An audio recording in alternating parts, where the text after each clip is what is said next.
In episode number 424 of the Reasons I'm Broke podcast, we cover the comic book delay for Keanu Reeves' BRZRKR.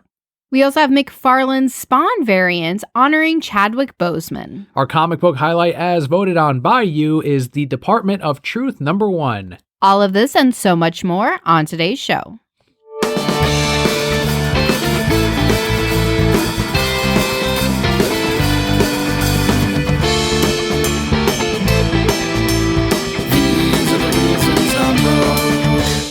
Hello and welcome to your award-winning The Reasons I'm Broke podcast, bringing you the reasons we're broke every single week, ranging from comics, movies, TV, video games, and more. I am Salon Maiden Daniel. Ooh, Salon Maiden. There's a lot of money to be made in salons right now. People still need their haircuts.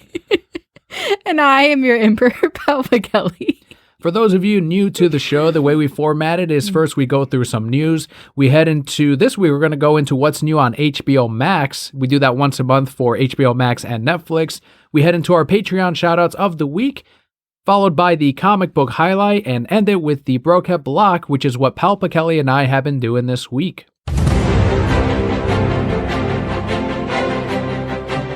Our first bit of news comes from the video game side, though. We have the latest character addition to Super Smash Bros. Ultimate. It is not Cory in the house. Or Goku, or Superman, or Sora from Kingdom of Hearts. It is Minecraft. Alex from Minecraft. I've never played Minecraft. What? Who? It is the main character they always show on the box art. Oh, okay. And there's different costume changes. You can be the zombie version of it. You can be the Ender Man. And this is all... Elder Wand? What? We are 20 years too old for this game. So this is why this is all very foreign territory to us. I'm purposefully calling it Minecraft because when I worked at GameStop, that's what parents called it. I think it's a mind game. There's like puzzles involved. Oh, yeah. From what I understand. You craft puzzles. Well... Who cares? Are the kids who are playing this game also playing Minecraft?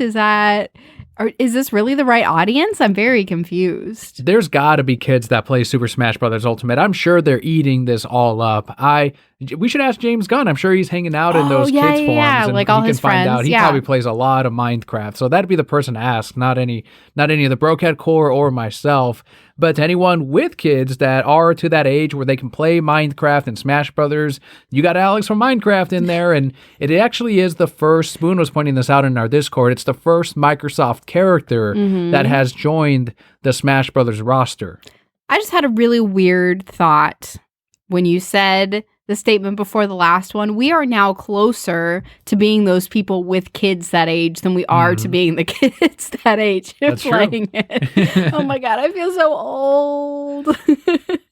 I know the obvious one would be like Master Chief, as people were kind of saying that they would have rather had that. And yes, that age demographic probably is closer to the people that are actually playing Smash Brothers Ultimate. But at the same time, that's not, who's to say that Halo is not the next character to be added at some point? And at the same time, this is optional DLC. It's not like they're forcing you to spend your money on this. You don't know who Alex is and who cares and don't give a crap, then don't buy it, right? There's no release date for this yet, but when there is, it isn't like, oh man, I have to get this Alex character. Unless you're trying to collect them all, just say you have them. Well, there's always that logic of that spot could have been used for Shadow the Hedgehog, could have been used for this character. That's not the way these things work. They don't go, all right, well, we've got one spot left, and we're either going to give it to Alex or we're going to give it to Sora. Who do we add in there? And then they just decide that's not the way that shit works. They find the character, and he said it before millions of times, that they find a character that, yes, it has a ton of popularity, but then they see if it would actually work in the game. And then if they are able to make it work, they make it work. I wanted more Fire Emblem characters because I love Fire Emblem. I love that this is basically all the same. Fire Emblem. That's not true. That's not true. And I'm glad that this is Fire Emblem Brothers Ultimate, and I'm totally okay with it. Well, if you're excited for Alex from some game, I'm very happy for you. But we are definitely not the market for him. We don't often cover video games, but that is probably the biggest bit of news that cover our circle of brokeheads, and something that I know that you and I are I like Smash Brothers at least, and I know that's something that I was not expecting to see. We'll have more gaming stuff from Papa Kelly and I in the Brocat block, which is more of just what you and I have been playing. Right. But moving along with the news portion, this is basically almost all comics today for this week. Image Comics' crossover series recently went through some interior changes to avoid legal challenges from Marvel and DC Comics. Compared to the preview copy, 2 of the characters went through costume color changes so that they look less like Captain Marvel and Spider-Man. Crossover number 1 is set to release on November 4th.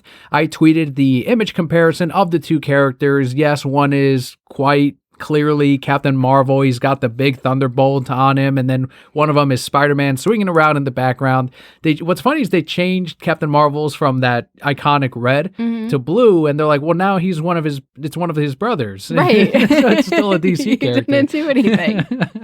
My thing is, how'd you get to this point where it was about to be released and go, oh, wait, I guess they do look like other very prominent comic characters? I read the preview copy about a month back, and this is mainly to prove to these speculators that no, this is not the triple crossover between Image and Marvel and DC Comics where they're all going to work together. AT&T and Disney, they grow a heart of gold and decide to make comics amazing. And they put aside their dreams for money and let's power. Put aside money. We could use this and publish it ourselves. And obviously they just let the negotiations go very easy on who gets the most money from their characters and allowed this all to happen. I read this issue. There's no Marvel. There's no DC characters. There's those analog of those characters where you're saying, yeah, I get that that's supposed to be Captain Marvel. That's supposed to be Spider-Man, but they're not intended to literally be those characters in the story, because the way the comic works in this first issue is the characters in the comic are reading these books, and then that comic world starts to leak into the real world.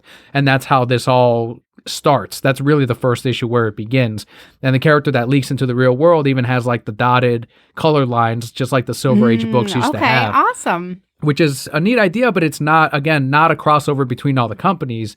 And even more evidenced by it is the fact that they changed the colors of these characters so that they don't look like those characters, because there's no agreement between these publishers. They're not going to see these characters in crossover number 1. Well, and they knew that Disney would sue the shit out of them. Like, no, that's ours. You can't use it for anything. Wouldn't happen. And that's just further confirmation to anyone that's still holding out. If you want to read the book, great, because it's Donny Cates and you love the author, fine. But don't pick this up thinking that you're speculating on the first ever crossover between all of these major characters. As I said before, it's more or less going to be, you're going to see the Image characters probably crossover as the issues continue. But so far, this first issue doesn't even have that yet. You don't have Spawn, teaming up with Mir Condolfo's Mercy or anything like that. When you read this, did you see those 2 characters and then you were like, yeah, you guys better do something? No, because Marvel did that recently about half a year ago with their Thor issue. I think it was Thor issue number 2. Okay. In which the Winter King, and I'm not reading it, but the speculators were telling me all about it, and we had to figure out what to price it at. The Winter King ended up going into different dimensions, different worlds. It talks about the different universes that he's destroyed. And one of them talks about an alien from a far world and an Emerald Knight. And it's the Justice League. And it shows the Justice League facing off against this villain, and they too fail, and this villain ends up eating the DC universe. That's what the book is implying without saying exactly that this is the DC universe. But you clearly see that they're going by Metropolis, and you see a little like Superman type of guy. And you've even seen Clark Kent show up in Marvel books in the 80s and 70s. So that's, legally it's a different world now. But even as far back as 6 months ago when they had the Justice League pretty much in Thor, you can get away with that as long as you're not being overly obvious about it, I guess. Okay. There's like a fine line there. And Marvel and DC probably won't get into that legal battle right away as quickly as they would go after a smaller publisher like Image. Is this something that all the Brocats need to check out this issue when it releases? I wasn't blown away, but if you like Donny Cates, if you're reading Thor or Venom, then you should probably check out crossover as well. And that's the key word. If you're reading those books, if you're just collecting this out of making money later on, I don't know if that's going to be the issue, but if you like his work, you should probably check out crossover. So the Palpa translation here is who It's fine. We'll move on. They get it. Palpa and I will not be reading crossover. Perfect. We'll leave it there. That's a very politically correct way to say that. More from Image Comics, though, and this is where I definitely sided on one side of the camp. But Todd McFarlane is going to pay tribute to the late Chadwick Boseman on the variant cover of Spawn number 311. That is cover B. It is open order, and as of recording today, it is before the final order cutoff. By the time the episode releases, it will pretty much be the FOC date. The cover is going to feature Spawn doing the Wakanda Forever pose along with an In Memory of Chadwick Boseman, 1976 to 2020. A quote here from Todd, who said, quote, "Given the limited amount of minority characters in the comic industry today that are considered major superheroes, I thought it appropriate for one of those well-known heroes, Spawn, to pay tribute to a man who made a lasting impact on helping shape such a strong superhero of color," end quote. As of this recording, Image and Todd have not spoken out about whether the proceeds from these variants will go to charities that Chadwick supported. Some people were saying, how come Marvel hasn't done this sooner? How come they didn't do a wide range of variants of the different characters doing the Wakanda Forever salute? And instead they did what Image had at the very top of the comic, which is a banner, same as when Stan Lee passed away, of In Memory of, and they left it at that. They left a banner up there and they didn't make a whole thing of it. My issue is Todd did. And he is, I feel, capitalizing on the death of this actor by selling these variants, which I've already gotten blasted with emails from speculators asking for multiple copies of this cover.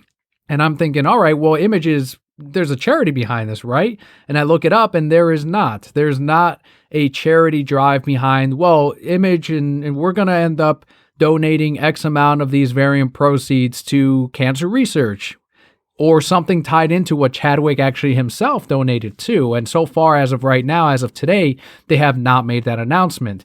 The comic shop that I work for, we're working on putting something together to tie it into a local charity organization because I think it should be. I think that a portion of these variants, the variant should be to pay tribute to the actor. And what better way to pay tribute than by selling these variants to help out a cause or help out in finding some cure to cancer, to something that he passed away from. And I think that is the right thing to do. And unfortunately, Image and Todd McFarlane don't see it that way. I do see this as an opportunistic money grab, unfortunately. And whether or not that's his intention by them not going forward and saying, here's the charity we're tying this into, that tells me their intention is to sell the variant, and if it pays tribute, cool, but their main thing is to sell the variant and make money off of this. And I personally think it's in poor taste. I definitely agree, and it's unfortunate because, you know, the way the media works is definitely the way that it's coming across to everyone, because you're saying, yeah, it's not going to anything more than just this. I think the way that Marvel went about it, and I can see how people are feeling like, well, why didn't they blow it out of proportion and make every character do this Wakanda Forever? You're still honoring him with that banner, and I get that it's not over the top, but it's small and it's still meaningful and impactful without making it, and I don't want to use the word circus, right? But without making it this thing bigger than it should be, because that could also draw away from, you know, this moment and you know, people really getting to honor and respect him. If DC or Marvel put out these covers that were variants of Wakanda Forever and sold them, that would be a huge PR nightmare, and that's why they didn't do it. This is why when Stan Lee passed away, Marvel didn't do we're going to do a Stan Lee month to honor him. That'd be, I think, terrible as well, because you'd be capitalizing on the man's death to sell more books. And I think that's what Todd McFarlane is doing here. 100%. And I would not be surprised if very soon they announce the charity that all these proceeds are going to, because it's just, they're going to get a lot of negative press because of this if they don't change that quickly. I keep bringing up fucking comic speculators, but one of them asked for multiple copies of this at my local shop. And to me, I don't think less of these eBay flippers, because I already think so lowly of them, because they're buying these covers to make a profit off of a tribute cover of Chadwick Boseman. And to them, it makes no difference whether it's this or if it's a first appearance of a villain or if it's a scarce cover. To them, it's just I need that thing so I can make money on it later. So I don't think they're doing it out of, oh, he died, let me get that. And there were people that came in and bought Black Panther Funko Pops purely for making money later on. And I thought that was despicable, but we see that with every major celebrity death. We saw that when we had Spock pass away, and we immediately sold any Spock merchandise and Funko Pops, and now we saw that with Chadwick Boseman. But in this one here, I do hope that Image comes out with some kind of charity tie-in to go with this. What I think is going to happen,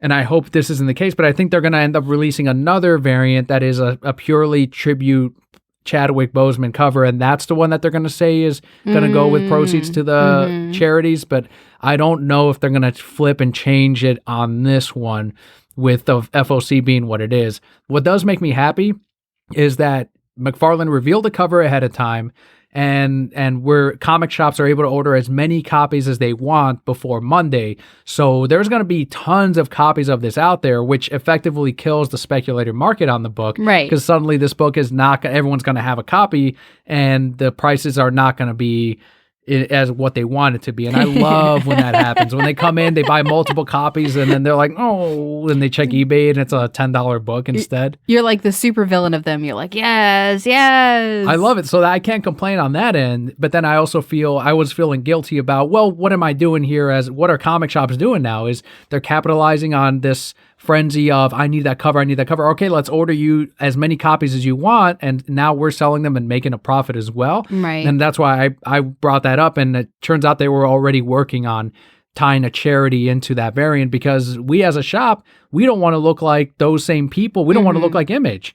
And I think that we should do the right thing and tie that into some kind of charity event. And that's, again, already in the works. So that's where I made it real clear of, if we do this and we're able to successfully tie in and partner up with an organization, we should make it about the store and the community supporting this, and not Image and Todd McFarlane, because it's not them that are doing this. It's instead stores. And I'm sure other comic shops are going to be doing the same. I definitely agree. If you are looking to purchase this comic, I would ask your local comic shop, what are they doing? It may be something that they're not even thinking of and not even in the forefront of their mind, but something that they would want to do as well and help a bigger cause. I'm sure we'll cover next week if something ends up changing and Image ends up putting this towards a good cause, and I hope they do. I hope they do the right thing. But another independent studio here is Boom Studios. I love Boom. They have informed retailers that the highly anticipated Keanu Reeves Berserker maxi series is going to be pushed back 4 months due to a change in artist. We do have a quote here from Boom Studios, who said, quote, "To facilitate the change and maintain its high production standards, Boom has announced that their in-store date for issue number 1 will change to February 17th, 2021. Issue 2 will now ship in March, followed by issue 3 in May, in accordance with the title's 6 weeks publication schedule," end quote. This is, I think it's a huge problem for their Kickstarter that they had put together for this, and I think it is going to deflate a lot of that excitement that people had for Berserker. Yes, it's Keanu Reeves. Yes, it's tied into that, and I guess it's better to delay the book now rather than release issue 1 and then delay it and then find out issue 2 doesn't come out for almost half a year. But it is a little disappointing, but just wanted to give that heads up to readers out there who had been subscribed to Berserker. Listen, I'm only saying this because I'm not obsessed with this book like I am with Saga, but I don't think it's the wrong move, because we've seen, for example, before Watchmen, right? Or Saga. I mean, I will never lose my excitement for Saga, but those books where they, release one and then it's 3 months down the line and you're like, oh, this is a book that I was reading. What happened, right? What was going on? And you've lost that excitement in that time. So yeah, now you're upset because it's pushed back 4 months, but then 4 months is you're going to get here and you're going to be like, oh my God, that was so great. I'm so happy that I got this. The next one comes out next month. Great. Not let me wait 4 more months for this book. I hope it is worth the wait. It is on our subscription list. And from what I understand, they plan on turning Berserker into a film at a later point. Cool. With Keanu Reeves? Starring Keanu. That's why the character looks like him. Keanu. Look at him, still relevant.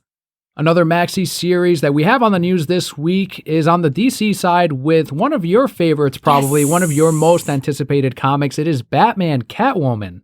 This is the 2-year culmination of Tom King's Batman run. He did confirm that this is just the beginning of the Phantasm in the DC comic universe. I smell a love triangle. I hope so. I'm so ready.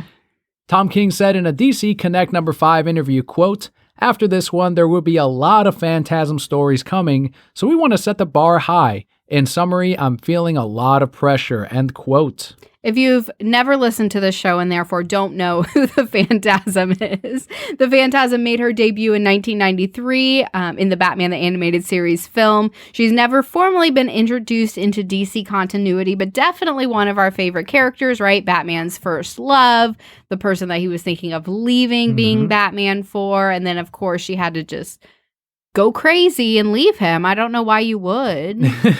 Every single woman...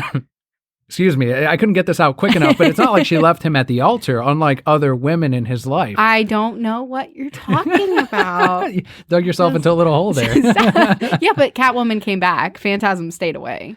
Well, no, she's coming back too, and now we're getting that little conflict there. But he'll end up with Catwoman, so it's fine. That was one of my favorite things when we did that retrospective episode on the Mask of the Phantasm film, is that between these two characters, and this is when Alfred put it all together in the movie of, you've always been on this side of the line and I've watched you. And I think Alfred's a big reason on why he hasn't been on the other side of the line of I'm going to start murdering and killing like the Phantasm did. So they are perfect analogs of one another, except she did go too far into the darkness, whereas Bruce has these people in his life that keep him balanced and keep him in check, I think. Like Catwoman. Catwoman is one of them, yeah. And yes, I think he admitted it. That's why I like that this dynamic of the Phantasm, and he did, as you mentioned, almost stop being Batman for this woman. And when she returned in many years later in the movie, you see that he's once again maybe willing to stop being Batman again after many years of doing this thing. And she even tells him maybe this is, in the flashback, he says, "I didn't count on being happy when I made this promise to my parents." And that's when she says, well, maybe they heard you and maybe they sent me. And they've explored that dynamic before of, would Bruce's parents want him to stop being Batman, or would they want him to take care of Gotham? And we've seen that with Thomas Wayne. We saw that with Flashpoint. A lot of answers that we've gotten from the comic books, but in the animated series, there's so much that you can explore with that character still. And I'm excited that we're going to get that in the comics, and I can't wait to see what comes out of this, as you mentioned, possible love triangle. Right. Because if anyone is going to challenge this relationship between Batman and Catwoman, if it's not going to be Talia, then it's going to be the Phantasm. I think she's the bigger, I don't want to say threat, but I think she's a bigger point of contention for Bruce's life. It would never be Talia. What are you even talking about? She's not even part of this. They have a kid together. She's not even, but yeah, because she was sneaky. No, because he needed to get his dick wet. And this is what Batman does. He does that all the time. I'm shocked he doesn't have many kids. Here's the thing. I feel like we could talk about the different dynamics between Selina and Andrea all day long. I know that I could, definitely. But one thing that I really hope, and I think I've said it before, is explored in this series is the fact that, right, he was going to leave being Batman for the Phantasm, whereas Catwoman aids him in being Batman. And I think that's the biggest difference between the two is one, and while Andrea never said this, one is saying who you are isn't who I need you to be, I need you to change. And the other is saying I want to support you in being who you need to be. Oh, they're so perfect together. Oh my God. I'm very nervous about this, but I'm excited. I'm glad the Phantasm is still going to be a part of Bruce's life in the comic universe. To you and I, Batman the Animated Series Batman is the Batman. That is our Batman, and that's all great and good, but it'll be fun to see how they explore this in the comics. I'm ready. I'm so pumped. Bring it on. Do you remember they ended up together again in the Batman Beyond comic universe? No. I remember because she ends up coming back. Again. Yeah, and I love that old man Bruce and old lady Andrea are holding hands and they're together. And I'm like, this is a good ending too. I like this far future ending. He needs to be with Selina still.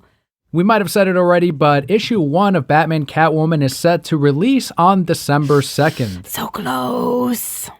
That does wrap up our lighter news week for this week, but we do have what's new on HBO Max. These are the October 2020 highlights. Remember, this isn't everything. This is just what pertains to us, what we're interested in, what we think you all might be interested in. You can always go on Google and type in what's new on HBO Max, the superior streaming service. You have to include that for it to actually work for October 2020. First one on this list is one of my favorite animated DC movies. It is All-Star Superman. Such a great choice. It was on DC Universe, and now, as expected, it is on HBO Max. It's one of those examples of the movie is better than the book. All-Star Superman is better than the Grant Morrison comic book. Must watch, must see it. Even if you're not a Superman fan, I think it's a good film on its own. Next up, we have Austin Powers, number 1 and 2. I saw the first one. It's not for me. Used to be on Netflix, but now it's going to play better. It might play better for you, too, if you watch it on HBO Max. So maybe we'll give that a shot. I've always wanted to watch Beavis and Butthead Do America. I always saw it at Blockbuster. I saw the VHS. Okay, age us. That's fine. I wanted to see it, and I never could because my mom wouldn't let me because it is Of course not, because it's Beavis and Butthead. Yeah. But now I can watch it on HBO Max, and I think I will. Oh, boy. Also not for me. I can just tell you right now. We've watched some Beavis and Butthead. I don't see the appeal. I just don't. We were just talking about Catwoman. Well, Halle Berry's Catwoman is on HBO Max. I'll be playing that at the store. Cannot wait. Why? Well, they tried making a movie for Catwoman, and that's what it was. I think we should try to do one with Talia next, or the Phantasm. No, I think we should do another Catwoman one, but make it like good. Speaking of good to some, I guess, Jonah Hex is also on HBO Max. I have not seen this one either. Another great... I haven't seen it either, so I can't say, but I know people don't like it. Megan Fox is the love interest in it. Jimmy Palmiotti was talking about how disappointed he was with it because they didn't include the comic workers or writers or artists in the production of the film. They were consulted very lightly, and he said if they took more into consideration, then it could have been a better film. Who knows? Maybe it could have been worse, but I haven't seen Jonah Hex, and I do actually want to, so I'll probably check it out. I think I'd like to see this, but more so because you just told me Megan Fox was in it, and I just read a really interesting article about her where she felt that all the hate that she got about numerous things was very unwarranted and kind of gave her side of the story on different aspects. And I was like, I feel for her now. Well, there you go. Maybe we can check it out. Yeah, I would love to. I think these were all on Netflix before, but now they're on HBO Max. Lethal Weapon parts 1 through 4. I saw the first one. It was fine. It was entertaining. I don't think I want to see the rest, but it was good to visit the 80s again. We also have Medea's Big Happy Family. Quality fucking content. All the Medea movies are awesome. Check this one out. Watch it. I've seen a bunch of people who say Medea should be the next moderator. Yes, she or president. I don't care. Like anything. Medea would be amazing. Medea would be a great, but it has to be Tyler Perry as Medea for the whole 4 years. Yeah, there's no other. We also have Man of Steel. Finally, so all of the DCEU so far is going to be on HBO Max. So exciting. As they finally added Man of Steel. That's another one I'm going to be playing on repeat at the shop. We also have Matrix 1 through 3. Another way to catch up on that trilogy before the inevitable Matrix 4 and 5. I need to start practicing my dodging bullets, like backbend or whatever. One of the movies that's considered some of the best of all time is Seven, with Morgan Freeman, with Brad Pitt, and also Kevin Spacey. He's also in that movie too. Yeah, Kevin Spacey. It's been, I think, a decade since I've seen Seven. I love it. Do you remember what it was about? I don't. I haven't seen it with you. You told me about it during the time that you were very into odd movies. So I think I always associate it as a very odd movie because of that. And it may not be. It was pretty mainstream. If it wasn't then, it is definitely now. It has very prominent actors, but it's about a killer who uses the 7 deadly sins, and each victim ties into one of those. And sounds like a romance novel. It's also one of those movies where, and it's so old now, if you are offended by me spoiling it, then fine, but it's another one of those movies where the bad guy wins, one of those few ones. Why'd you spoil it for me, Danny? But it's interesting the way it happens. It's not like, and he kills Morgan Freeman and Brad Pitt. In the end, it's not one of those. Right. But it's very, very, after you watch All-Star Superman, watch Seven if you haven't. Just back to back. More Superman animated films. It is Superman Batman Apocalypse and Superman Batman Public Enemies. Apocalypse has like one of my favorite lines of Hell Batman all time. It's pretty amazing. The movie and the book where Batman defeats Darkseid without throwing a single fucking punch. And Darkseid falls in love with him. And respects him. Every fucking villain that meets falls Batman. in love with him. Yes. Well, that goes hand in hand He was when it like, comes to Batman. I've never felt this before. What is... That's why he gets so angry and has to beat him up, because he's like, I'm uncomfortable now. Well played. Damn, Darkseid. You have few people does Darkseid have respect for. Superman's beaten him how many times, and he probably doesn't respect Superman. Batman doesn't throw a single punch, and he's like, well played. Even Sinestro, I still remember in the comics, the first time Sinestro and Batman meet in the current continuity, he's all like, you would have made an enormous Yellow Lantern. And I'm like, oh, fuck yes, he just made Batman, and he's already complimenting the fucking guy. Public Enemies is, I don't know, it's there. Anyway, we have TMNT number 1 through 3. Very excited to show Leo all 3 once again. We were able to see the first one pretty easily. He was entertained with it, but now he's a little bit older, so I think he'd enjoy watching the Turtles in a different way. We also have Cats. It was included in the horror editions for HBO Max's thing on social media. Good for them. As well as It's Chapter 2, and I think the first It is on there, and I do want to watch it because I did enjoy the original TV series, I think is what they consider it when they put it together into one movie, and I hear good things about these modern ones, so yeah, Chapter 2 I hear isn't as good, but I do want to still see them. Is it dancing to "Why Men Great Till They Got"? Because if it's not, I don't want to see it. He does dance quite a bit. I've seen enough GIFs as that. It's true. You can pretend. I am not going to watch this, and we should probably not let Leo watch it either. But you know what? You pick a day and just have fun. Very solid additions to HBO Max. I love it, and we are less than a year away from Zack Snyder's Justice League, also on HBO Max. So while you're waiting, you can enjoy amazing offerings like the ones we covered today. But that does wrap up our news for the week, and now we can move into our Patreon shout-outs, the thank yous to everyone who makes the show possible.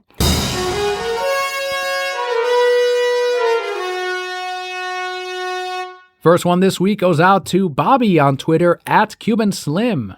Bobby has been streaming 2018's God of War on his YouTube channel. This is one of the first times I've seen gameplay from this game. It's very different from the other God of War games. It's more like, I guess, third-person perspective, where like Resident Evil 4 a little bit. So it's not your traditional God of War, but from what I understand, it was still heavily praised by gamers and by people who played it and fans of the God of War series. He's now a dad and he's raising a son, so it's got that dynamic. Whereas in the other games, he's just interested in killing the gods for destroying his family. But now it's far in the future, and he has a kid that he's protecting, and he's teaching him the way of life, and it's got a whole different thing to it. Huh, that's really cool. That's a great way to like continue the series, but also grow it with the fans who enjoyed it. Next shout out this week goes out to John on Instagram @Johnny2Chips, and also on the YouTube podcast, The Dom Chiodo Show. For Slabtember, John showcased his Justice League of America number 43, which is the first appearance of the Royal Flush Gang. I always wondered what was their first appearance, and now I know thanks to John. And of course, John would have the book, and I thought it was awesome that he showcased it, and he also tagged us on Instagram. That's awesome. He had a solid Slabtember. Make sure to follow him on Instagram if you want to see some key books. Next up, we have Neil on Twitter @InMats68 or on Insta @InMats.photography. Neil posted a silhouette on Instagram of a sunrise shot of a Monday ruffled bird walking alongside it. You see this beautiful bird. Yeah, the feathers are all over the place, and he was mentioning that it kind of fits perfectly with Mondays, and I feel very much appreciated that. Feel that in my soul. Next thank you goes out to Brian on Twitter @MogoBroquette. Brian recommended Sentient from TKO Presents with the tweet, quote, Excellent read by Jeff Lemire, end quote. I love TKA Presents. During the COVID closures, they came forth really hard in support of local comic book shops. They sold a bunch of their trades on their website, and they said, link up with your local comic shop, submit it below, and we will give them a credit of our trades and That's proceeds, awesome. which was incredible. TKO, we carry their full line of trades at the comic store, and anytime you give goodwill to a local business, I like to think that they don't forget, and I know we haven't, and we're there for TKO moving forward for all of their books because of that gesture of support. Our final shout out this week goes out to Kat on Instagram @_OurNest. Kat successfully regrew her cactuses after repotting them due to rot from a hurricane. I'm glad she was able to save those. I love cactuses. They're amazing. They're so cool. They're so cool, and I didn't know that you could, repot them like that and save them. I think that's really neat. So if you want to, I know I'm learning from seeing all of these pictures, but if you want to see an amazing garden with all kinds of fruits and vegetables, make sure to follow her on Instagram @_OurNest. But that does wrap up our shout outs for the week. Thank you, Kat, Brian, Neil, John, and Bobby for your Patreon support. If you too would like your shout out every month, head on over to patreon.com/thereasonsimBroke. For just $1 a month, that equals out 25 cents an episode. Proceeds go towards the podcast costs that bring you the show every week, the leveling, the audio leveling, everything, the uploads. But you get your shout out every week, and you also get every month, but you get the podcast early every single week. But of course, our show will always be free. Really, the best thing you can do is let a friend know about us, right? Word of mouth is the easiest way to get our show out there. If you enjoy what we talk about, if you think we're funny sometimes, and you just want to share with a friend, just let them know. As voted on by you, let's head into our comic book highlight of the week.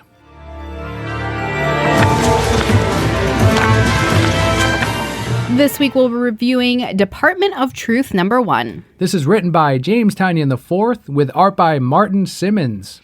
I had no idea that this comic was even a thing, but let me tell you, I really enjoyed this first issue. You voted on this one too. You were did. the tiebreaker. I was on the it. tiebreaker. It was between this and Batman 3 Jokers #2. You hadn't voted yet, which you normally do each week, and you're like, oh, Department of Truth. Because every time I vote, it always ends up the one that I don't vote for. So now you ended up winning. Yeah, I'm so excited. Tiebreaker. So you said you weren't sure what to expect. Yeah. It is a new image #1. James Tynion is a household name in the world of comics at this point. What were your thoughts on this first issue? It was pretty great. So, of course, this is going to be a spoiler-filled review. So if you're planning on reading this, don't want to know what it's about, you can skip forward a little bit. But essentially, there's this organization, kind of like the FBI or, whatever, pick an organization. Department of Truth. Yes, who is out there making sure that conspiracy theories stay conspiracies.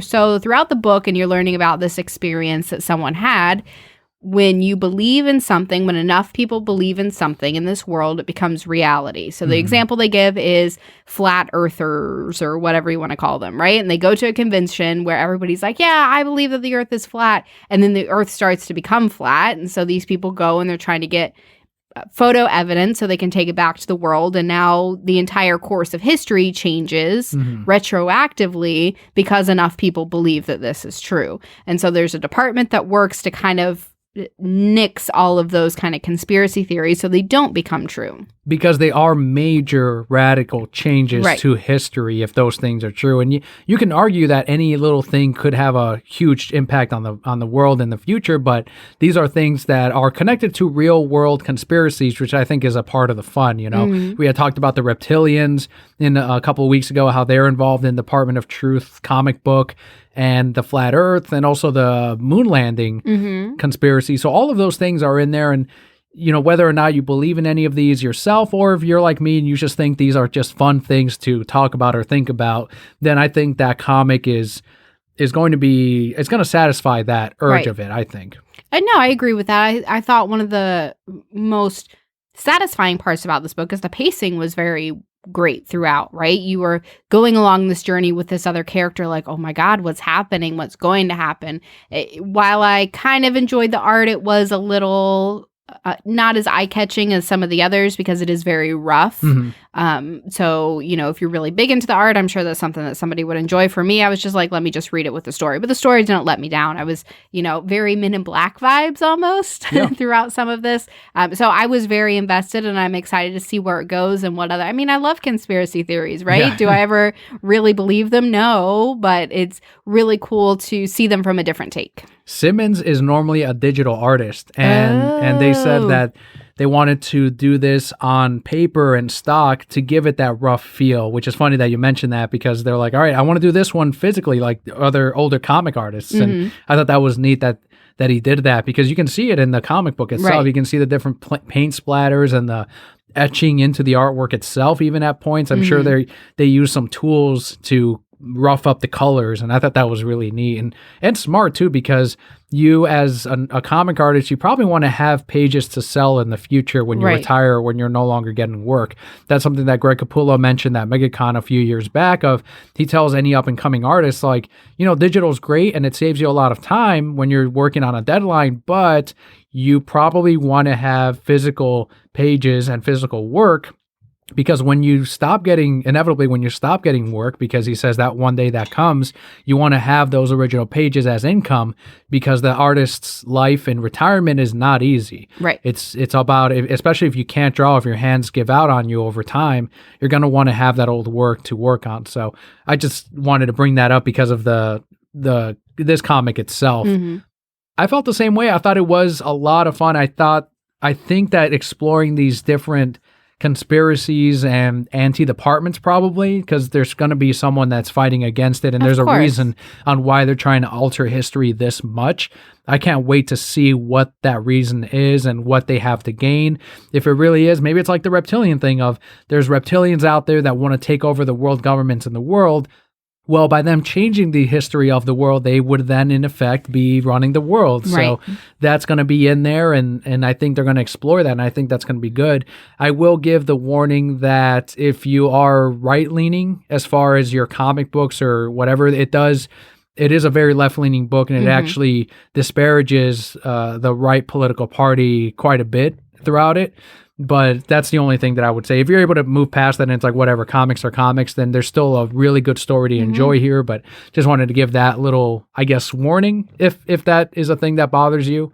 I've read books from both sides and I'm able to separate that from the story. Like I love the Trump Magademia one. I think that one is hilarious, that it's My Hero Academia, but with Donald Trump. And I think it's a lot of fun. So, but I know others can't. Others will be like, oh, no, I can't read this and I'm not going to buy it. So that's one thing with Department of Truth. I do highly recommend it. I can see this as a TV show easily. I think that'd be a lot of fun. I think it'd be cool to see on the big screen.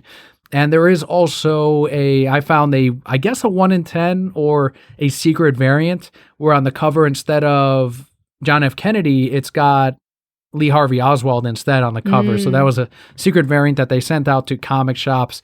So if you want to try to get yet another variant for this issue, make sure to check with your local store. But that does take care of our comic book highlight this week. Every single week, Daniel posts on our Twitter at Reasons I'm Broke a poll. It goes up Wednesday. It's only open till 5 or 6 p.m. Florida time on Wednesday. So you have the opportunity to vote and try to influence what we talk about on the show. Let's head into the final portion of today's episode. It is the Broket Block, what Palpa, Kelli, and I have been reading about and doing this week. This is pretty action-packed. We did a lot of stuff this week. So you do have a first piece of news that didn't really fit in with our news, but you wanted to talk about it.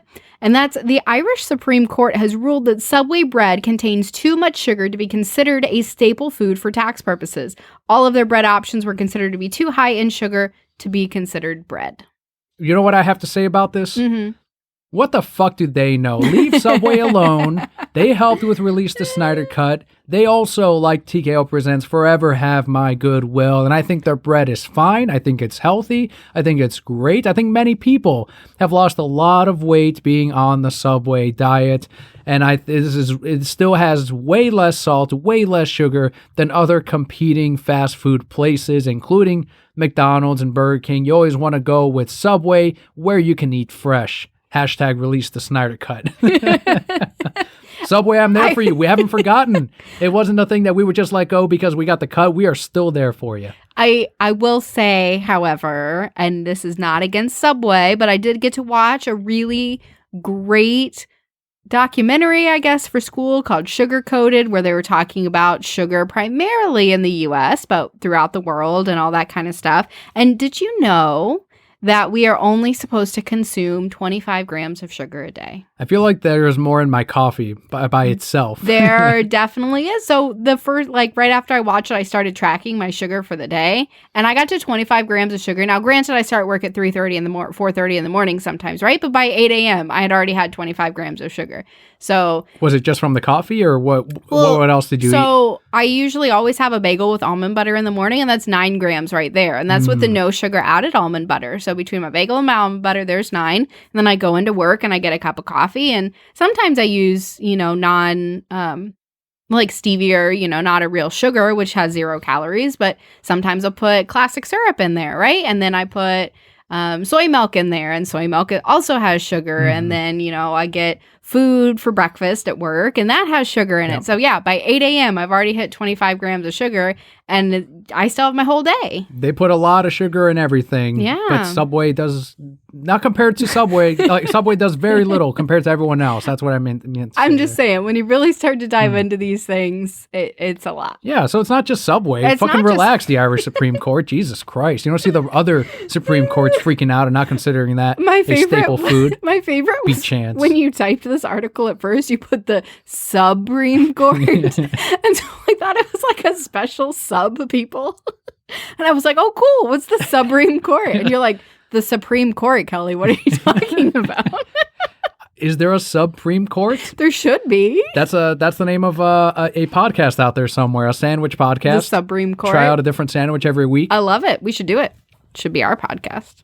So I thought that was fun. I needed to come forward as the green and yellow knight of Subway and defend them. You know what's really weird, too? While we're doing the podcast, I got a notification from Subway on my phone because I have the app. Well, that's also freaky because they probably heard us talking about Subway and said they probably needed to sell us some Subway, but I'm okay with it. Super weird. Okay. I'm okay with buying Subway. You're okay that they're listening to all our conversations. Okay.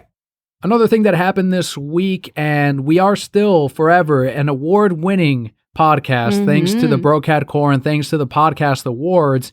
But the Podcast Award ceremony was last night. We were there, we tuned in. And for Games and Hobbies, while we were nominated for the 4th year in a row, we won last year for the first time ever. This year, it went to Things I Got Wrong at Trivia. They are the winners this year for the 2020 Podcast Awards on their Games and Hobbies. So we want to give them our congratulations. And I will tell them to enjoy this year of being the Podcast Award winning podcast on their games and trivia. And I do want to also thank and say that we wouldn't even be talking about this if it weren't for the BRZRKR who voted in and nominated us for the 4th year in a row. I also want to thank Todd Cochran for running this, because I know he takes a lot of shit from other podcasts who submit, but they submitted too late and their video wasn't up, and how come they didn't win, and let's see the votes. And he gets a lot of that unfortunately, a lot of that heat, and he doesn't make any money from this. He says he writes off, he doesn't want to pay any taxes on it, so he always puts all of it into the Podcast Awards, and it's a very thankless job, I think, to do. So I'm grateful that he's done it for all of these years, and I'm grateful that the Podcast Awards happened and that we were nominated for the 4th year in a row, and I hope that we're nominated for the 5th year in a row next year, and we'll worry about whether or not we end up taking back that category. But regardless, we won last year. We're forever the Podcast Award winning The Reasons I'm Broke podcast, and none of that is possible without you. Daniel and I were talking, even though we didn't win, it was still such a successful year for us. And that doesn't take away from the fact that we have more listeners than we've ever had. And again, it's because of you. It's because of you telling your friends, you getting the word out there, you saying, yes, I love this show. I'm going to continue to tune in. So thank you so, so much just for showing up every single week. This week, I also took on the heavier responsibility of being an even, I don't know what to call this, but I'm a dad to many more. We are now parents to many more. And that is because I was in the kitchen and there was a tiny little frog that had slipped into the house. You know, sometimes we get lizards and all kinds of stuff that make it sound like we live in the woods. We don't. We live in it's Florida. So I'm a swamp. you Yeah, basically you're right, live outside. Right. And there was a little tiny frog, and I'm like, oh my God, that is one of the smallest frogs I've seen in our area. Like I've seen small ones in other places of Florida, but this is like the tiniest little thing. And I tried to save it and I tried to get it, but it hit underneath the stove. And I was like, damn, I hope it doesn't dry out. The next day I see it again in the kitchen. I was like, oh, I caught it this time. And I'm like, Leo, come on. We go outside and I'm like, you want to see a frog? And he's like, yeah. And I open my hand and it's sitting there on my hand, and he points to his little hand and he wants it on his hand. And I'm like, okay, put your hand next to mine. And so he does. And the frog jumps over his hand and into the bushes. And I'm like, oh, okay, it's gone. There it goes. And then that's when, as I'm going back inside, we have a little, well, not little, but we have a big pot where we put in our compost stuff. And with all of this rain, it filled up, and normally it would dry out and then we can still use that compost stuff in there and whatever. But I noticed there were swimmers in there, and I look and there's a shit ton of little baby tadpoles in that compost pot. And I'm like, oh my God, the little miracles. Frogs are my favorite animal, and this is the greatest state for that. And I saw them, and now there are kids. We have kids living in the backyard. Now, let me tell you, Daniel finds these tadpoles. Here's the flip side of the story, right? And I'm like, oh, cool, we have tadpoles. This man comes home, hugs his human child, pets his fur child, and then goes to look at his amphibian children to make sure they're safe every morning and every night. He's researching what to feed them, how to protect them from predators. He is in love with these tadpoles. Well, they're at their most vulnerable right now because birds can eat them, turtles, snakes, anything can just go. They're little defenseless little things. And they're smart, because when I put in a little bit of broccoli in there, and they immediately started eating it. But when I put it in there, they all go to the bottom. They have that little defense where they'll just go to the bottom of the little thing and they'll hide out. And they're fast little guys. I just see them, like you call them little spermies. They look like little sperms. And they're just swimming around real slowly and kind of pecking at each other and going up to the surface and eating the mosquitoes, which I love. Eat those mosquito eggs. We don't need them. Mosquitoes, if you need a place to breed in there, because they need to eat, and there needs to be less of you. But yeah, they're really cool and they're really neat, and I like seeing that they're there. I don't know what froggy parents or single mom or whatever like went in there and dropped all these eggs, but I love it. There's probably 50, I would say. No, there's got to be 100, at least 100 so? In there. There's so many, yes. And they are amazing little guys, and that's what and girls. Guys and girls, and I love them. They're amazing. And I can't wait to see them grow into little frogs, and then Leo will be able to see them too. He's able to see I don't know if he's able to really see them because it's a little bit dark in there, and they're dark as well. So it's great camouflage, hide from the predators. But when they get little legs, that's going to be really fun. Well, I'm so happy that you have this, and hopefully they continue to come back every year now that they know it's here. How about with you? What's been going on in your week? Ooh, so I got the opportunity to play some Super Mario 64 from our new Super Mario All-Star, whatever it's called, that game. Got to play that a little bit because Leo's now at the point where he wants us to play video games, or he's willing to sit for at least 20 minutes and watch us play something before he wants to participate. Or sometimes I can hand him a controller, but he only wants the yellow controller on the Switch, not the brown controller. So because we have the Pikachu Eevee one, and one's like more brown and one's more, he has to have the Pikachu controller, which is okay, whatever. So I've been playing that a little bit, trying to get, used to it. It was a game that I felt that I was pretty good at. I had 108 stars, my little 9-year-old self, which I think is pretty significant, right? For 9 years old. So going back through playing some of those, very first levels, I'm still get that same sense of nostalgia, right? When you go back and play a game that you used to play when you were younger. But definitely not as good with it on the Switch as I was on the N64. So N64 controller was not responsive. You had to do a whole lot to get Mario to move, to get him to run, all those kind of things. Switch is way more responsive. So I'm overshooting things. I'm running when I don't want to. I can't stop fast enough. It's a lot. So, playing it a little bit here and there, I don't think it's something I'm really going to be able not only not be able to invest time in, but not want to, because I'm just going to get myself frustrated, especially as you get into harder levels where you're falling off the edge of the world and that's it, you're dead. So yeah, I mean, I think I have about 10 stars right now, which is kind of, it's been fun. I haven't yet started Super Mario Sunshine on that same collection, but what I was worried about is when they did that game, the L&R controllers on the GameCube had a pressure sensitivity technology to it. And that was like a big feature of the GameCube controller, is that you can do all kinds of stuff gameplay wise, and they did. Right. One of those was with Mario Sunshine. Based on how hard you press down on the triggers would determine the water pressure on it. But with the Switch, it's just a button. So I was curious as to how that they were going to work that out. And from what I understand, it just hits one pressure at a time, which I'm sure changes things. And the other thing too is in Mario Galaxy, you no longer have that second player that can help you out when you spin or when you want to collect stars. Like, yeah, they have a dedicated button for the spin, but I don't know if you remember, but you would collect the stars and you could hold enemies, and they're in the harder levels. And you don't have that at all? Have you looked into it? Yeah, because there's no motion sensor. You can't use the Wii controller on it. So it's all button mapped. And I don't know if you can actually move the cursor with the same controller or with another player. I don't know. But it's not, obviously it's not going to be as responsive as when you had the Wii and could point to the enemies. But I don't know how much that's really going to affect gameplay. It seems like with most people, it hasn't. So overall, it's still a great collection. I think it's worth the $60 based on those 3 games alone.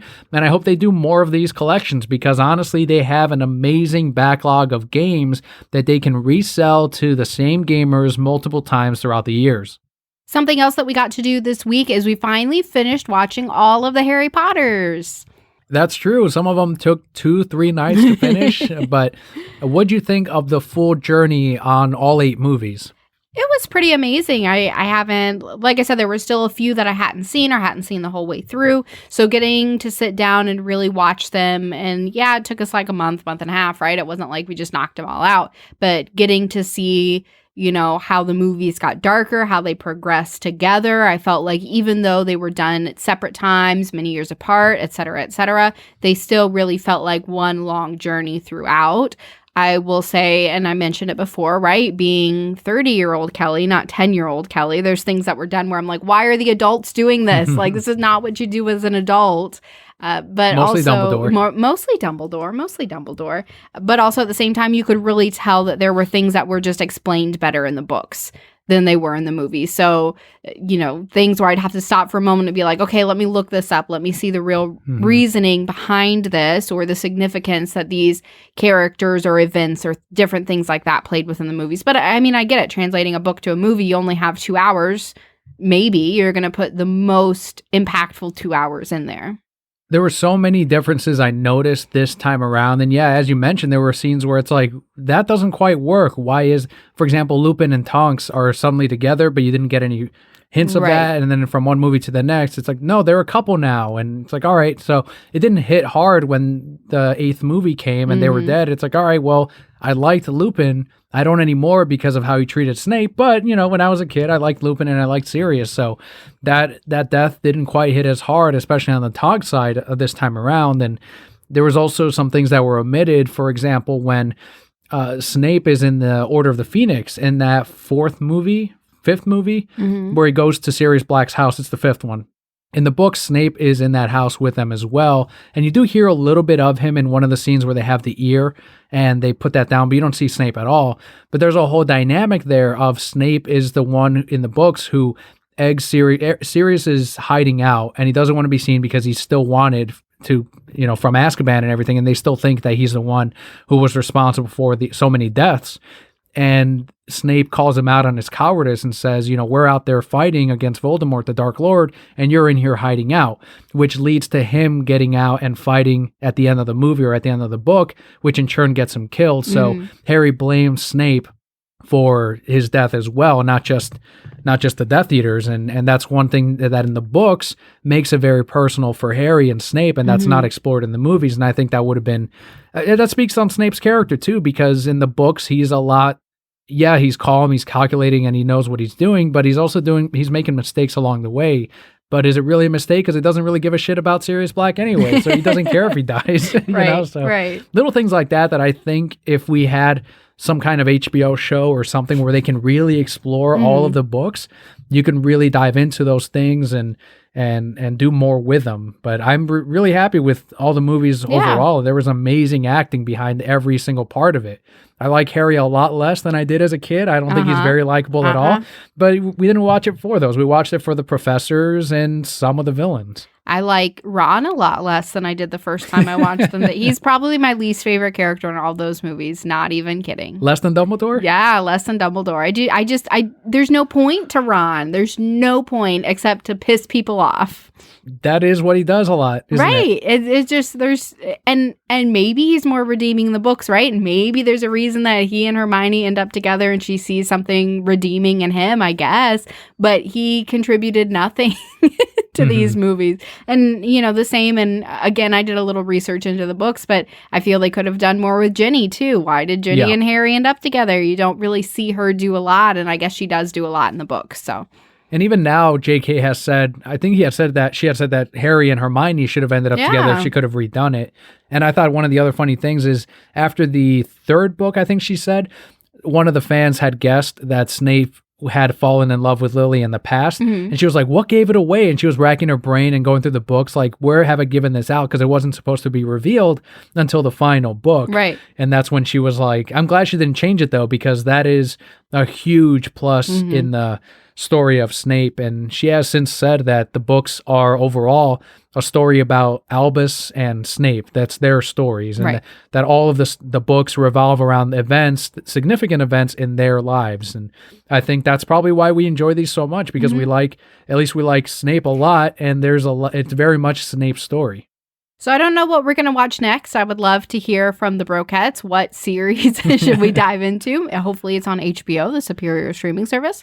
But if you guys have any suggestions of something that we should watch and might enjoy, because I have enjoyed our little movie nights, even if we can only get through 30 minutes before I have to fall asleep. We should read the play, The Cursed Child. No. The alternate universe where Snape is still alive. Or I could read fan fiction where the things I want to happen. There you go. Okay. You can pretend those things are the things that happen. Yes. That is what I still have that not Snormini. I already read Snormini. No. Who? Well, you did Snormini. Dramini. You did Snary, and now you're doing Dramini. I never read Snary. I only watched that one music video. Now I got Dramini. I'm only a chapter in. I got to find out what happens. You have on the notes here rain at the local cemetery. What's this about? First time I'm hearing this. You haven't heard this story? I could have sworn I told this story to you. Maybe you did. What's the story? So we had very heavy rain last week, the last few days. And I just thought the story was wild, which is why I had to share it, right? So we're talking between 6 and 8 inches of rain over a 2-day period of time in our local community. It was a lot. I mean, it's Florida, right? This is what happens. But Florida is also sitting on top of a lot of limestone. So our rain doesn't just disappear. It just kind of sits on the surface of everything and eventually goes away. So, giant rainstorms, cool. Well, all these things start popping up on my Facebook about the local cemetery. And I'm like, what's going on? It rained so much. And they're building a new community right behind it. So they have tubes going into it for water drain off and It rained so much that the caskets came out of the ground, just floated to the top. And there's all these caskets floating around and the community was in an uproar. And I'm like, is this real life? What is going on? Well, this is Halloween. This is the perfect time of year for that. I know, right? So there were a lot of different news articles and people were understandably very upset, but maybe more to a degree than I would be, because I sent this. My dad drove past it and says, it looks like some caskets are coming out of the ground. And so that's when I went and did some research for it too. And I told both my parents, I said, listen, if that were you guys, I'd be like, man, this is totally badass. My parents are back from the dead, right? But others did not see it that way. So that happened. I'm sure that's happening. Probably happens at every area that has heavy rain. That was a big thing in Chicago when they built the cemetery near Lake Michigan and the rain runoff went into the lake and a lot of drinking water comes from Lake Michigan. So people were getting really sick. Oh, man. Essentially drinking cemetery water. Right. So that's what that reminded me of. So never build that near a drinking thing. No. That's I guess water drinking 101.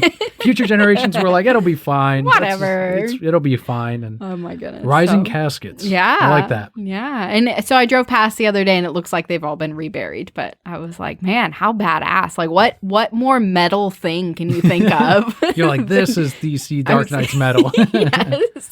Not the trash they put out. It's these caskets floating to the surface. That's awesome. And I love that we're in October now. It's already getting a little bit cooler here in Florida. Sympathies to anyone that's further up north and is already starting to feel the effects of their true winter. I don't miss that. I don't miss the snow. I don't miss being in -degree weather. I like being in the 60-degree weather here. I think that's nice. I like being able to do yard work and not sweating my ass off from being outside for 2 minutes. I thought you were going to do a poem like, I don't miss the snow and I don't miss the hose. And I'm like, what happened in Chicago? It's a Dr. Seuss book now. But I think that is all we have this week, BRZRKR. I do have the fastest Leo update ever. He went to the potty today. All right. Like the big boy potty. Yeah. Very excited. He got his Thomas the Tank Engine Hot Wheel car because of that, because he finally did it. By next week, we should have an idea of whether or not potty training is in our very near future. We're going to try. We're trying next week. So we'll see. If any parents out there have tips, please throw them my way. I read a book, but I don't know what I'm doing. What I've heard is treats, toys, chocolate, and then when they do the thing, give them that thing. After they do it, without fail, don't forget one time, because then they're going to say, well, I'm not going to get rewarded if I do this. Nobody gives me rewards when I go potty. Are the M&Ms for me too when I put them out? Yeah, I mean, go ahead. But with that, Salon Maiden Daniel and the Emperor Kelli sign off. Thank you so much for tuning in this week. BRZRKR, all will be well.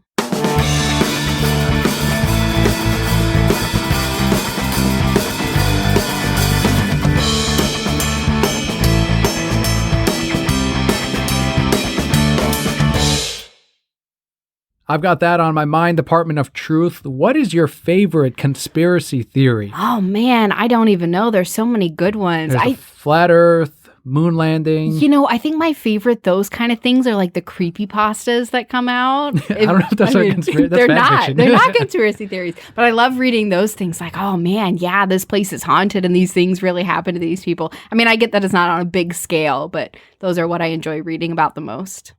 The Illuminati always crack me up, because it's like the worst kept secret organization ever. Right? Where they put their sign of the dollar bills everywhere, and you can find it on all these celebrities and the pyramid thing.